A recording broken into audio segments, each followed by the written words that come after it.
Hi, my name is Katya Mack. I'm an assistant professor in the Department of Ecology and Evolutionary Biology here at KU.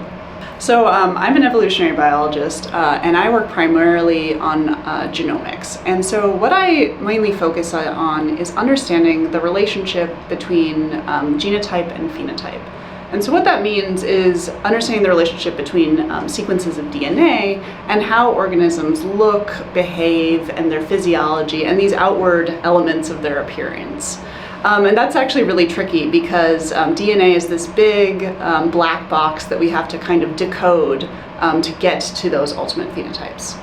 And so I study this in this evolutionary framework where we're trying to understand this in the context of variation between individuals, but also across populations and then between species. So the main system we work with is house mice. And house mice are the species that you would find almost anywhere in the world in your house. They're a human commensal, meaning that they live in close association with humans, and because of that, they've moved into different locations worldwide as humans have moved. So they'll catch a ride on a boat or a car and get into these new climates. And what that means, though, for us as evolutionary biologists is that they've had to adapt to these new locations relatively rapidly. So they're from a pretty mild climate originally, but they've moved into really cold places like northern Canada and then really hot places near the equator. And they've had to make a lot of changes to their behavior, to the morphology to accommodate that.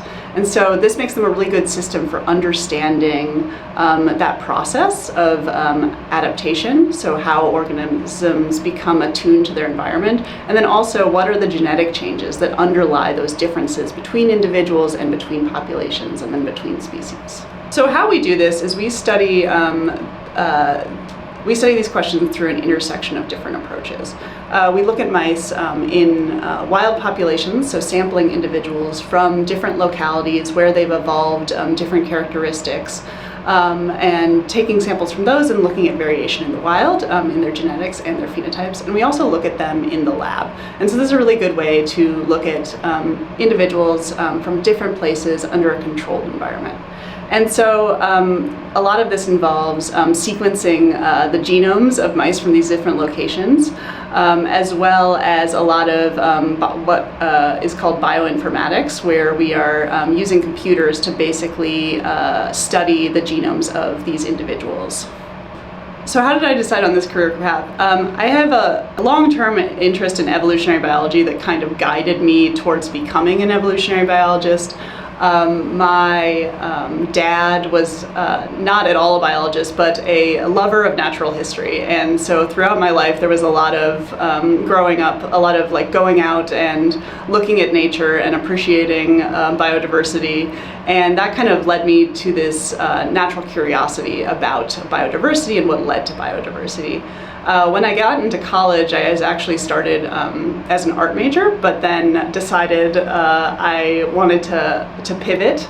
And so then I started taking science classes and I started taking anthropology classes, which kind of got me back into thinking about evolutionary biology. At that point, I joined a lab, a genomics lab, and from there I kind of shifted into thinking about research as a potential career path. So on a day-to-day basis, we are either collecting data, or we're analyzing data, or we're writing up the results of those analyses. Most of our work is actually done either with mice that we have on campus that we're collecting data from, or on the computer, which is most of where we're doing all of that bioinformatics, where we're taking what we've gotten out of doing all of our lab work. We produce these like big genomic data sets that we then have to analyze. And so on a day-to-day basis, it's one of those three things typically, but there's a lot of data analysis, a lot of using computational tools to understand what we're looking at. So I teach the evolution class here, which is a really great class because it teaches a large cross-section of evolutionary biology topics. One of my favorite topics in there to teach is sexual selection. And that is the process that explains big differences we see between males and females of the same species. And this was a really fun topic because you get to delve into what Charles Darwin considered one of the big mysteries in evolutionary biology, which is why would you have males and females that look so different, and why is it sometimes that these male phenotypes, like with a peacock, for example, that you would think that would be really bad to be that showy. And so we get to delve into why that might be, and it's a really exciting lecture because we get to go through all of these really cool examples of sexual selection in the wild. For the evolution course, what I really hope that the students get out of it is two things. One is a basic understanding of evolutionary biology and how important that is to our understanding of biology overall. And I think that's something that can be a little bit underappreciated, that a lot of what we understand about biology is based in this framework of evolution.